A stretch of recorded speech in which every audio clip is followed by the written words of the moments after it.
The wooden lighter Susan is an important historic vessel. She is the sole surviving example of the broad-beamed shallow draft lighters which used to ply the Chelmer and Blackwater navigation, and before then the shallow tidal creeks of the Essex coast. In fact, the locks and channels of the Chelmer and Blackwater navigation were originally dimensioned to accommodate such vessels. In March 2014, the Chelmer Canal Trust, being a donor to her restoration project, arranged a visit to see the Susan in dry dock at St Osyth Boatyard. This video is a report of the progress to date noted on that visit.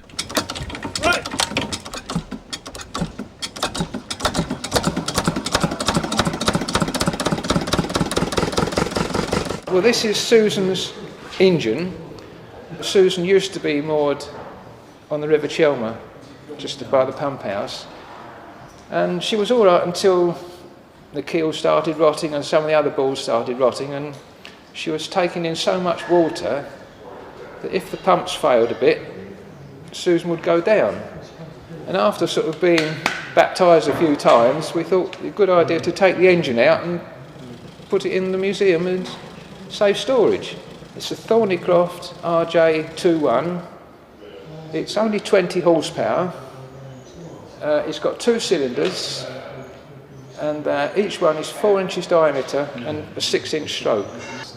Well, work is going on very well. There's been a lot of replacement of the floors and the ribs on the boat because as we exposed more areas of the timber, we found quite a lot of unexpected rot. But I mean, the boat is now coming on very nicely. Most of the floors and ribs are replaced. Work will continue on the propeller tunnel. When Susan's hull is watertight and all the woodwork's done, then this engine will be overhauled, cleaned up a bit and put back in, because this is the original engine. It's progressing very well, but it is surprising to see what the poor condition was of some of the timbers, particularly on the sides of the boat.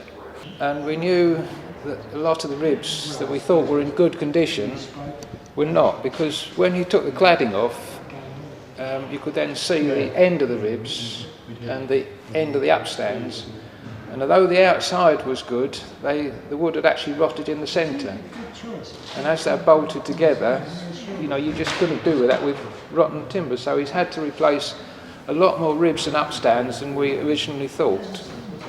No, she is in poor condition. The planking was softwood.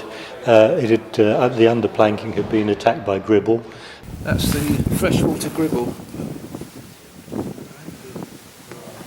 Hopefully that's all dead now. It's dead when we brought it into salt water. Yes. But I mean, the damage is done. Yeah. Well, it's a crustacean, as I understand it, that actually operates in freshwater and attacks the softwood timber on the bottom of the boat. And the answer to that in future is for the boat to be dry docked on a fairly regular basis, and the underneath of the boat to actually be tarred and painted, because over the period of recent years that hasn't happened with Susan. It doesn't seem possible that a few years ago you were actually using this on the Chelmer coming up into Well, up until Chelmsford. 2002 we were running her. Yeah, up into Chelmsford you came, didn't you? Several times, yeah. And then Sanford Mill Open days we did demonstration trips. But then we took her down to Malden, and they discovered the main keel was rotting.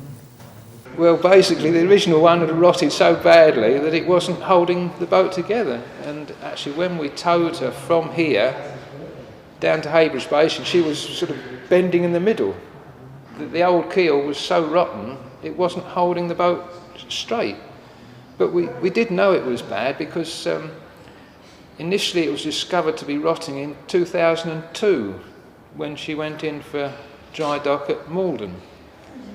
And that keel was put in, that was a replacement itself, that was put in by Walter Cooks in, I think it was 1984. And unfortunately they used softwood. So, after sort of 20 years, it was beginning to rot. And also, some of the boards, which should have been 2 inches thick, were about 1/2 inch thick. So Jeff decided that we shouldn't take any more chances. And of course, once those timbers dried out, you could then see the true extent of the rot that was in them.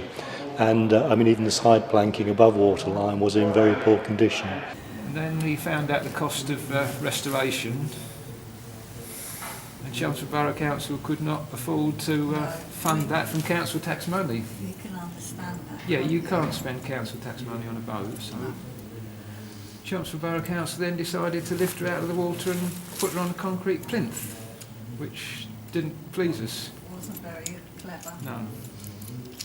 So as a result of the opposition to that plan, the Susan Trust was formed. Yeah.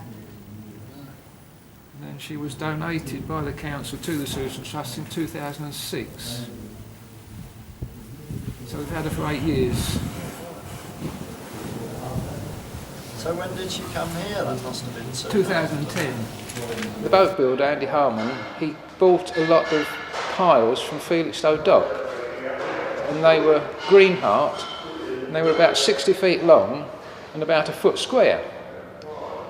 And although they'd been in the dock for many years, when they pulled them out, they were in superb condition. And he bought a lot of them and took them down to the boatyard, and he's got a horizontal bandsaw there, and he sort of skimmed about ½ an inch off of each side.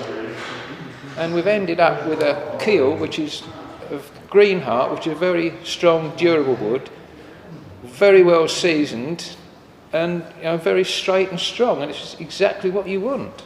And we're delighted with the new keel, and he's going to do the 2 sub keels of the same material. And once you've got some bolts in through the keel to the ribs, then you've sort of stabilised the boat.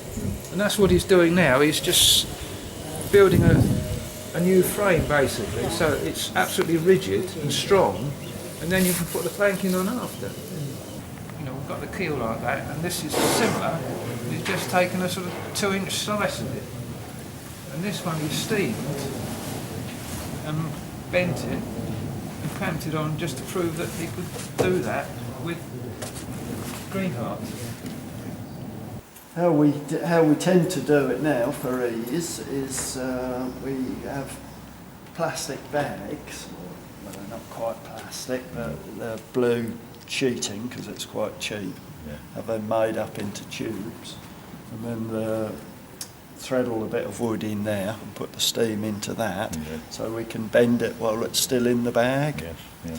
I mean, what they used to do before they could make a sleeve easily like that, before they come up with that idea, was have a steam box, and you used to have to rush about, get it out of the box, get it on the job, and cramp it up.